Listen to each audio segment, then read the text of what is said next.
Hi, I'm Chris. And do you ever have these experiences where you wonder, does this ever happen to anyone else? Like you're walking to the bus stop and you get buzzed by a crow?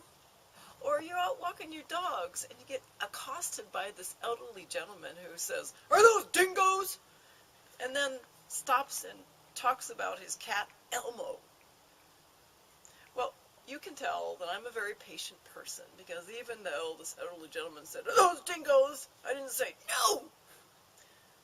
And that extends to, most things in my life, like, motorists doing weird things. I hardly ever honk my horn.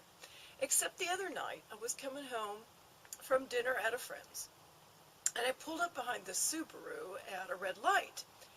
And it looked like it was one occupant and either a kid or a dog.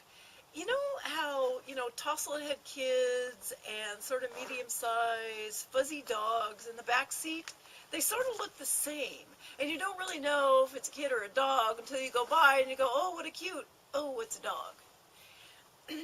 Anyway, the light turns green and the Subaru sits there. And for like 10 seconds, he's still sitting there.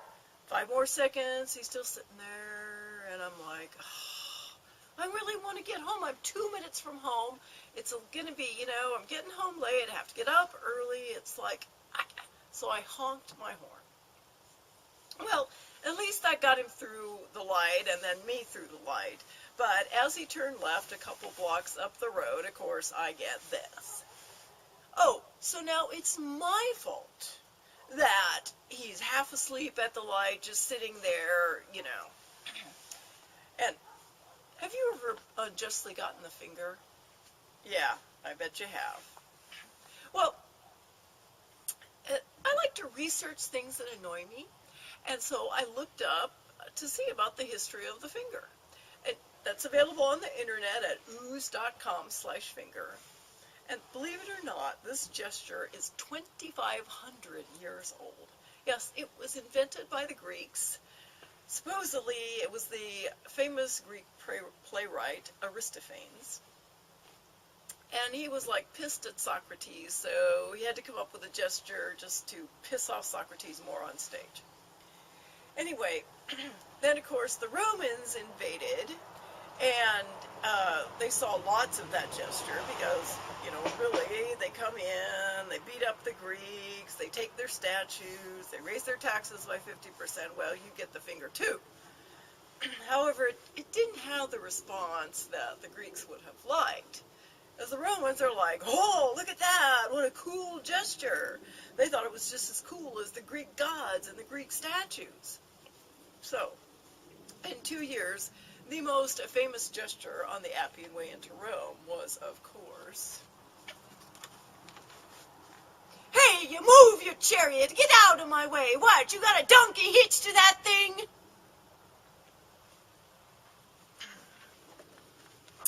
Well, then along came Christianity, and the church frowned on the finger. So it sort of disappeared from literature and from pictures, but not from use.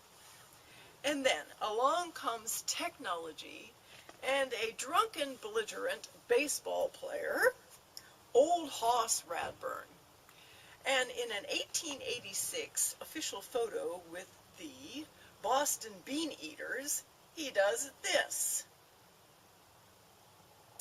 Well, the bird was out again. And boy, it was like, whoa, now you can flip off many people at once and have a memoir of it and carry it around with you. And why did Old Hoss Radbourn flip off the photographer? Well, thanks to technology, you can ask him. Yeah, I know he's dead, but he's not forgotten, and he's being channeled by rabid baseball fans. You can tweet him at Old Hoss Radbourn. So, remember, when you're giving or receiving the finger, it's an icon of Western civilization. Show a little respect, and make sure there's not a donkey hitched to your chariot. Till next week. talk to you then.